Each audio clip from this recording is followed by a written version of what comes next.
Can you capture the Milky Way galaxy with your Samsung Galaxy S26?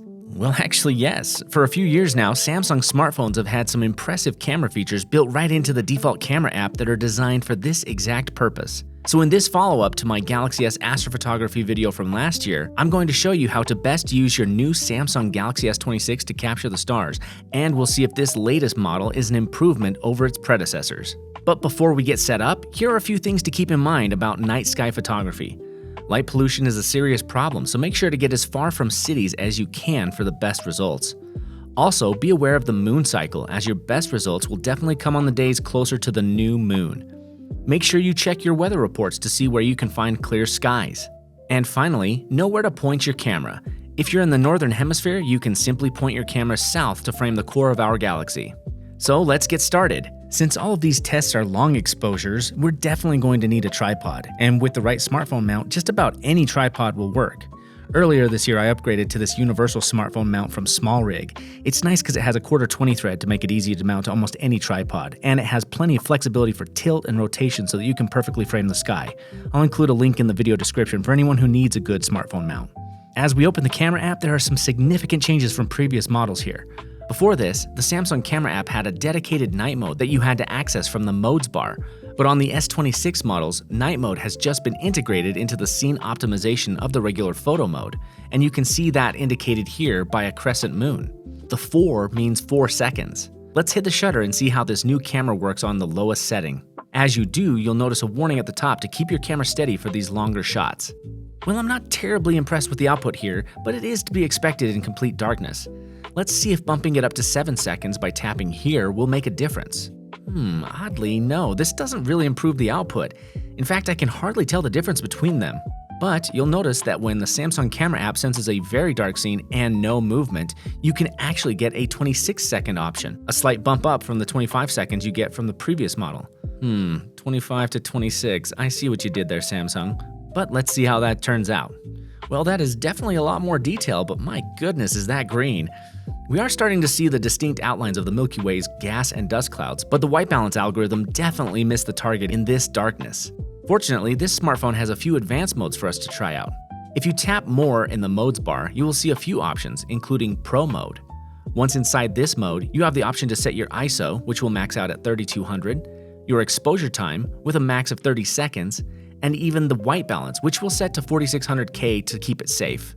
Make sure that when you're in this mode, you tap the RAW toggle at the top for better results. Let's let that run and see what we get out of it. Hey, that's actually pretty well exposed for both the sky and the foreground, but it does look pretty mushy. Well, that RAW button we tapped earlier gives us an additional digital negative with this capture that Samsung does not apply its noise reduction algorithm to, and I think that makes for a dramatic improvement. Yes, we are getting a lot of sensor noise here, but we are also getting a lot more stars, and many of the foreground details like these snow caps and the cracks in the dry ground are suddenly retained. Not to mention, a raw digital negative offers far more flexibility for post-processing. This is a pretty cool landscape image to have captured with a smartphone, but believe it or not, we can actually do better. If you go back to the modes you see in the More window, you'll notice this mode called Expert RAW.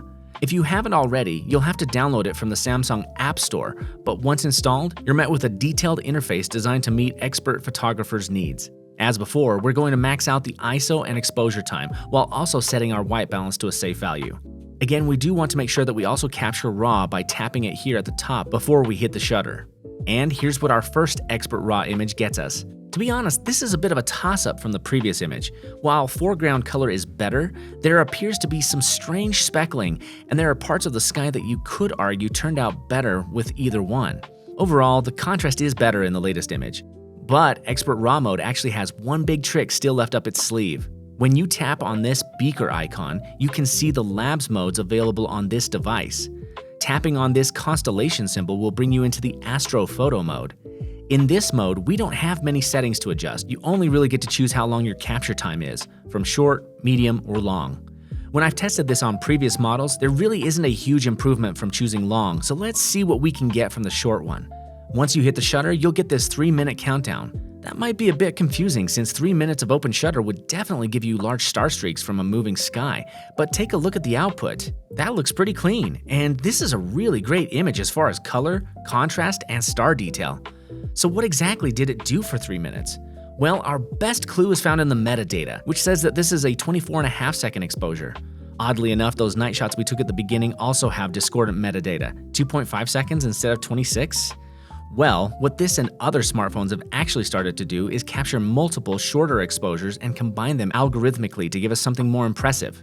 This started out as a way to improve dynamic range in daytime shots, but migrated very naturally to low-light photography. So for those 3 minutes, the camera captures several shorter exposures, comparing them for details and noise, and adjusting for movement in the sky, and then combines the data into a final image. Pretty impressive, huh? But you might wonder, how does it compare to previous models? To find out, I took the Samsung Galaxy S25 out to capture the same night sky at the exact same time, and I have to tell you that I can't really see a lot of difference between these two images. Even up close, they almost look like they were captured by the same device. We can say that the foreground comes out a little bit brighter on the newer model, but I'm not ready to say it looks more detailed. Ultimately, both produce a very cool image of our Milky Way galaxy that would be easy to post to social media on your vacations. Now, assuming you don't have 3 minutes to leave your phone capturing a night shot, the Galaxy S26 is unquestionably better in the regular Pro mode and the basic Expert RAW mode at just 30 seconds. Way better color and detail on the foreground, and much sharper star and nebula detail in the sky. Worth considering if you're thinking about the upgrade. In my previous video, I said that Samsung should let these DNG files exhibit a true raw capture of sensor data, and while this is still not exactly true sensor raw in Expert RAW mode, it is a much more true representation from this new release. But as to the question of the best image, I'm not going to call it a resounding victory, but at this point I have to say that the Samsung Galaxy S26 slightly edges its predecessor for the most impressive Milky Way image I've ever captured with a smartphone. Now, we do have to mention that these images are taken using the camera systems you'll find on the base model and Plus model of the S26, not the S26 Ultra model. The process in the camera app will be the exact same as what I showed you for all models in the S26 line, but the camera system on the Ultra model does differ quite a bit. Astrophoto mode is locked at 12 megapixels for all models, so resolution detail will be about the same, but the S26 Ultra's 1.4 aperture is a significant advantage over other models, potentially leading to a lot more light capture. So if you own this flagship, give it a shot and see if you can't produce something even more impressive than these images. As a final note before I show you a graded example, while you do have more latitude in the shadows with the separate DNG file, both the built-in editor and Adobe apps still do this weird thing where they drop the color profile right before your eyes. It seems like it should be something that at least Samsung could fix, but we're still waiting. So until then, here's a look at that Astrophoto image captured by the Galaxy S26 after a little bit of post-processing. And this shows us once again why the Samsung Galaxy S26 still lives up to its namesake. If you have any additional questions with the process, feel free to leave me a comment. I'm always happy to help new star photographers out in the field. Now, I am currently working on my first reviews using an iPhone, and those videos will be out shortly. But let me know which smartphones you'd like to see tested and compared on this channel. As always, thanks for watching, and I'll see you on the next one.